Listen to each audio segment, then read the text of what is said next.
If you've been watching the housing market, then you probably have witnessed, without even knowing, that we have shifted from a housing challenge to a housing crisis. Some people are saying that buying a home could be arguably the worst in decades. With home prices higher now, post-pandemic, great migration shuffle due to the work from home shift, interest rates are double what they were, and the Fed doesn't seem to be done yet. Meanwhile, wages and real disposable income haven't kept up. But even though rates are still high, home prices aren't crashing because of these two things. If you're watching this, you probably fall into the 95% who are not subscribed to this channel yet. I'm trying to get to a 20% subscriber rate because the bigger the channel gets, the better the videos get. So let's get into the two reasons why home prices haven't crashed. What the media is failing to tell us is that nationally and locally here in Dayton, we have less than 50% of available homes for sale compared to 2017 to 2019, meaning the home inventory shortage is a crisis because we don't have enough homes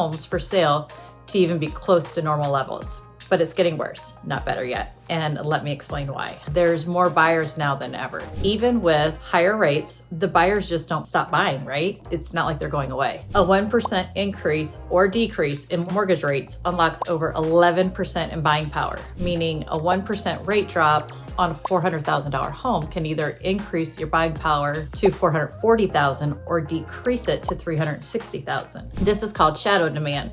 I'm beginning to wonder if what we're seeing is home buyers waiting for any opportunity of a new supply or price change ready to pounce. But there are changes coming to the industry that could help the inventory crisis. Could you imagine buying a home at Home Depot for $43,000? If you didn't know, Home Depot is offering a 1-bed, 1-bath, 540 square foot prefab house for $44K. And it could be dropped at your home in 1 month. But this isn't new. Back in 1908 to 1940, Sears sold over 70,000 homes from their catalog with over 400 different home styles. And you may be living in one. Or could you imagine instead of waiting 18 months for a home, a builder could complete it in 18 days? Not everyone wants to live in a 1,000 square foot home, so what are some other options? 3D housing.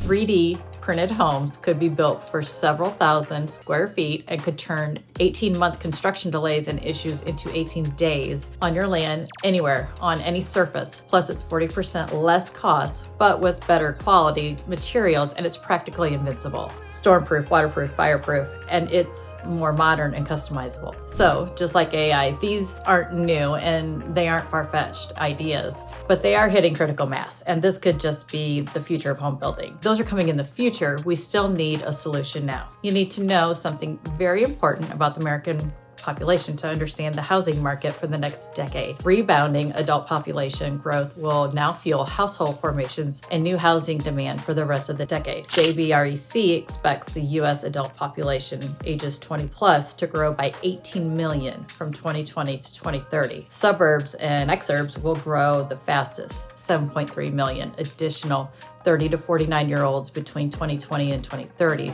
will push demand for housing into the suburbs due to people moving from more expensive urban areas and needing more space. And there's 70 million boomers who have been living in their home for a decade plus and are sitting on billions of equity, with 10,000 reaching retirement age a day. Many want to get rid of their bigger home and move into something more manageable to better fit their lifestyle now, since they don't have kids in the house anymore. So this massive demographic shift is expected to keep demand high and fuel the housing market for the next decade. The one saving grace for housing is that higher mortgage rates give us more inventory. So if rates continue to go up, we could see demand slow down, homes stay on the market longer, and this increases the inventory over time. But this won't crash home prices because they plan on ending rate hikes this year, meaning rates will drop over the next 1 to 2 years. This is why many experts in data is now pointing to, we now see housing putting in a bottom and maybe even moving up a bit by 2024. You don't move just because a market is at its top or bottom. We move regardless of the market because moving is a personal decision that has many lifestyle, financial, and personal factors.